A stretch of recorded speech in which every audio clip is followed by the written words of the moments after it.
We are now live. Hi everyone, thank you for joining us on your lunch break. I'm Shabana Gubi. I'm the Director of Leadership Gifts for Second Harvest. I'm here in front of one of our big trucks. We had 21 trucks like this before the pandemic, and in response to the pandemic, the need in our community, we had to get double the amount of food out to our community. So we had to grow our truck fleet from 21 to 36. And thanks to all of you for being so generous and really stepping up during the pandemic. You really helped us to lease and get more trucks. And I'm excited today to introduce you to one of our drivers, Ronson Green. Ronson has been driving with Second Harvest for over 13 years, and a lot changed for Ronson during the pandemic. So he is one of our essential workers with Second Harvest. As you can imagine, we have a lot of warehouse staff and drivers. We have 30 drivers driving these trucks. So we serve all the way from Daly City in the north down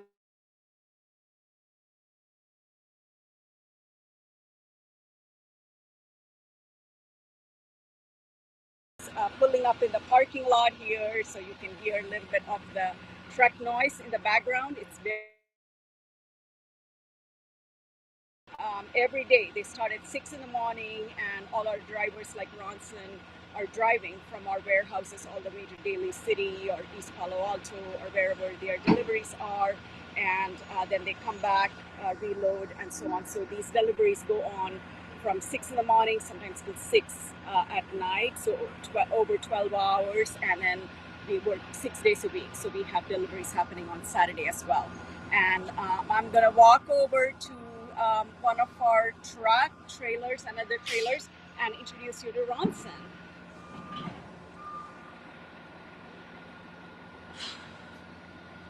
Hey Ronson.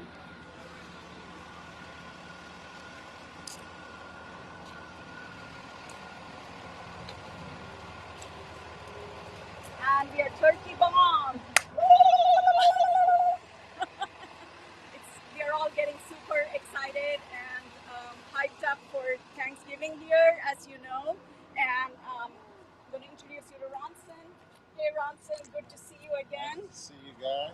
And as I mentioned earlier, Ronson Green has been driving with us for over 13 years, and he's one of our essential workers. And Ronson, what does your typical day look like? Um, a lot of deliveries. Uh, Kind of starts real early in the morning and it doesn't stop till sometimes 2, 3. We got like deliveries as late as 3 o'clock, 4 o'clock in the afternoon. We do about the same thing on a everyday routine. We do the same type of thing because all our stuff's pre-boxed now because of the pandemic. But due to the pandemic, our volume has increased. I couldn't tell you the exact number, but we went from 14 drivers to about 30 drivers. So, We doubled. yeah, We we doubled. push a lot of pounds out. So yeah. So this trailer we're standing in front of, this is like a 48-foot trailer. Is that right? No, this is a 32. 32 foot. And then some of our trailers are much larger, right? We go all the way to 53. And you know you can drive any size trailer. Yes, You are yes, like, ma'am. yeah, cool, cool. And you've been working with Second Harvest. Well, we're going on it full time, only about 10, but all together with my temporary work is over 13. Wow. So I've been around for a while, since like '09. What changed when the pandemic hit for you? The way that we do things, like we used to take bulks of food to people and they would actually bag it up when we get to the site. Now everything's pre-boxed, so you just pretty much hand someone a box or, a bag of produce or chicken. It'd already be pre-boxed, so it made the distributions quicker, but it also made them a lot longer, like a lot more volume, I guess I should say. So it takes less time to get it out, but it takes sometimes 2 trucks to get it to them. So two trucks need to drive to one distribution site to get food to the community. Yeah. And before the pandemic, it was You just can do one. 3 deliveries in a truck easy. Uh-huh. So, but with the style of being pre-boxed, you only can get so many boxes on a pallet, so it kind of stretched out the volume where we needed multiple drivers to go. So like some Saturdays, like social services being one of our deliveries, they might get two 48 footers, which is like 44 pallets. Wow. So yeah, it really trying to change the way we actually get the product to the people because it takes up so much space. So a truck like this, how much food does it fit? This one can hold like 16 pallets on a normal. If we turn sideways a few, we can get 18, maybe 18 pallets in there. But our 48s, we can get up to 25 pallets in there. Our 53s, we can get like 27 pallets in there. So we don't like to do that because it kind of makes the trucks too heavy. So normally 16, 22, 24. So one of the large trucks, I was told, can hold about the pallets. They are big stacked pallets of food, and I was told that one of our larger trucks can fit 30,000. Oh yeah, pounds? Oh yeah. Yeah, huge amount of pounds. So last year, or is it 3,000? I must be getting my numbers mixed up. It depends. Our 48 footers can actually get up to probably 44 or 48,000 pounds on it. Wow! Oh my gosh, that's a lot of food. See, you could this is a 16 pallet. So at 2,000 pounds a pallet, that's 24,000 in this little guy. Oh my gosh. So we got bigger ones, and you can do actually more pounds of pallets sometimes. But doing by law, we can't go over so many pounds of axle. Wow, so that's 24,000 pounds of food. That's a whole lot of food. So last year, we distributed 143-ish million pounds of food in a year. That's a huge amount of food.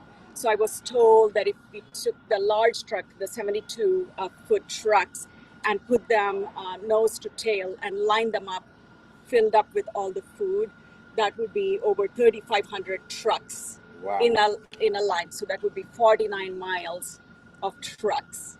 And just remember, like before the pandemic, 60 million pounds of food was like for a yearly average. So to just say 100 and something million pounds, that's double the volume or a little more, right? Yeah, so, exactly.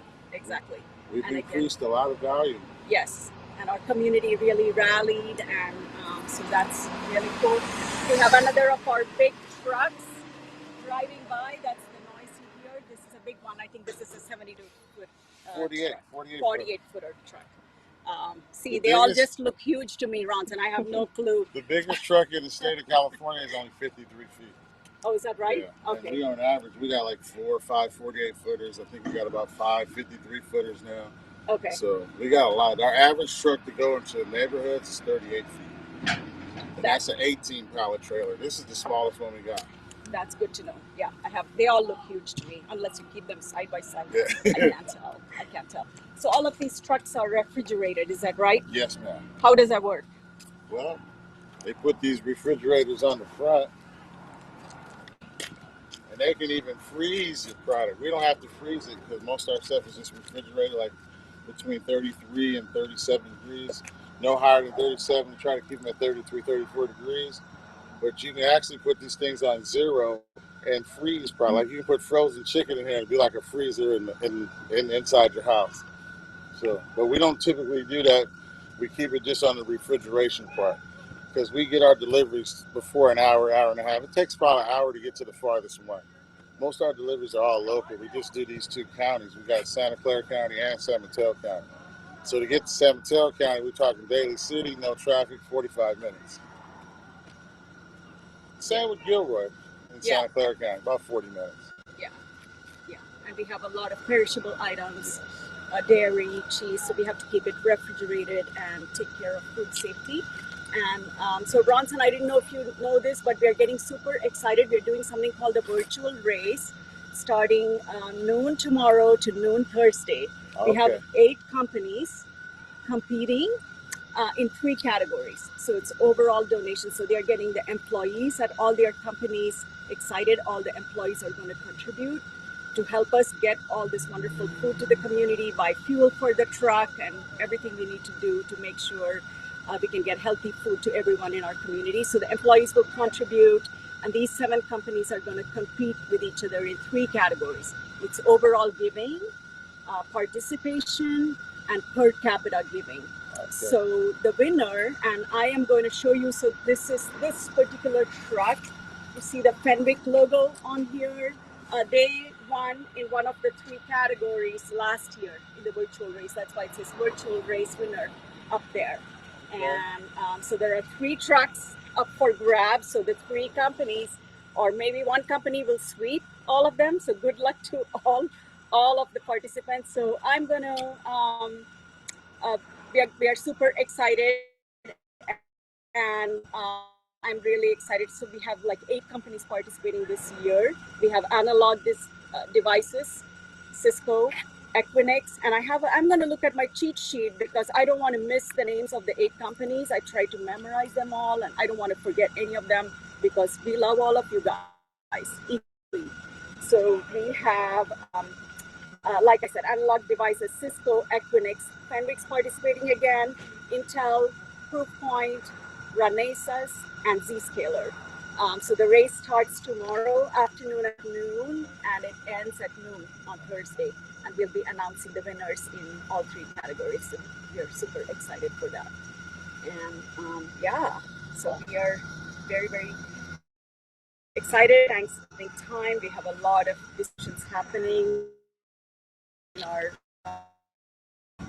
to community. So please participate, help get the word out, engage with. And Ronson, what a treat to see you again. When I started at Second Harvest 6 years ago,